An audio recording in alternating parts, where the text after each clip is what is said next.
Oh, little stars, did you hear that? Was it the moon whispering? Or maybe the animals of the night calling out to you? Come, gather round, quick, quick. Crackup Factory is here to bring a little bit of African magic to life. Tonight's moonlit story is called The Leopard Who Borrowed the Moonlight. Deep, deep in the lush green forests of Tanzania, there lived a leopard named Makena. Now Makena was a beautiful leopard with spots like little ink drops on golden fur. But she was a little lonely, and every night she would look up at the big, bright moon and feel a pang of envy. She wished, oh how she wished, that she could glow as beautifully as the moon. One quiet night, when the crickets were singing their lullabies and the leaves were rustling softly, Makena couldn't hold it in any longer. She looked up at the silvery orb hanging in the sky and whispered, "Oh, dear moon, you are so magnificent and bright. May I please, please borrow just a little bit of your shine? I want to feel what it's like to light up the world." Makena closed her eyes, not really expecting an answer. But then, something amazing happened. A soft, shimmering beam of light began to drift down from the sky. It floated like a feather, swirling and dancing, until it wrapped itself gently around Makena's fur. When she opened her eyes, she gasped. She was sparkling. Her entire body was covered in a soft, silvery glow. She wasn't just golden anymore. She was a creature of starlight, sparkling brighter than a chest full of treasure. Makena was overjoyed. She pranced through the forest, her every step leaving a trail of shimmering light. "Look at me," she thought. "I'm the most beautiful creature in the whole world." She leaped over logs and danced by the river, watching her radiant reflection shimmer on the water's surface. For the first time, she didn't feel lonely. She felt magnificent.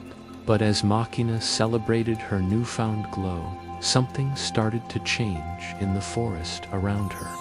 With so much light taken from the sky, the forest grew dark. Very, very dark.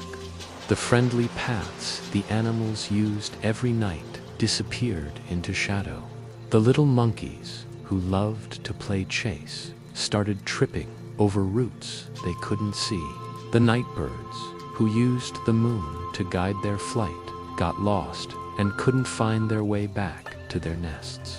Even the rivers, which usually sparkled with moonlight, grew dim and silent. The forest, once a lively and happy place at night, was now filled with confusion and fear.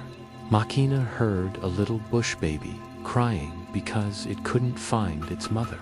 She saw a family of warthogs stumbling into each other in the dark. A great sadness washed over her. Her beautiful glow had brought darkness to everyone else.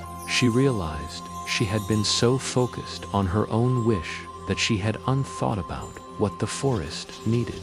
The moonlight wasn't just for her to borrow. It was for everyone to share. Filled with shame, Makena looked back up at the sky where the moon used to be, which was now just a faint, sad sliver. With tears in her eyes, she whispered, "Oh, moon, I'm so sorry. I was selfish. Please, take your light back. The forest needs you more than I do." As she spoke, the beautiful light began to lift from her fur. It swirled upwards, like a gentle reverse waterfall, returning to the sky. And as it did, the moon grew bright and full once more, bathing the forest in its familiar, gentle glow. The paths reappeared. The birds found their way. The river started to sparkle again. A soft, kind voice seemed to echo from the sky. It was the moon, and it said, "Makena, you have a good heart. Your true shine isn't the glow you borrow, but the kindness you carry inside you." From that night on, Makena was no longer lonely. She understood that real beauty wasn't about sparkling on the outside. It was about being a good friend. She helped the smaller animals find food, played with the monkey babies, and told stories to the bush babies until they fell asleep. And in the hearts of every animal in the forest, Makena glowed brighter than she ever had before, not with borrowed light, but with the warm light of her own kindness and generosity. And the moral of our story tonight, little stars, is that when you share the light, everyone shines. Thank you so much for joining us for another story here at Crackup Factory. We hope you have the sweetest of dreams. Don't forget to like and subscribe so you don't miss our next adventure. Good night.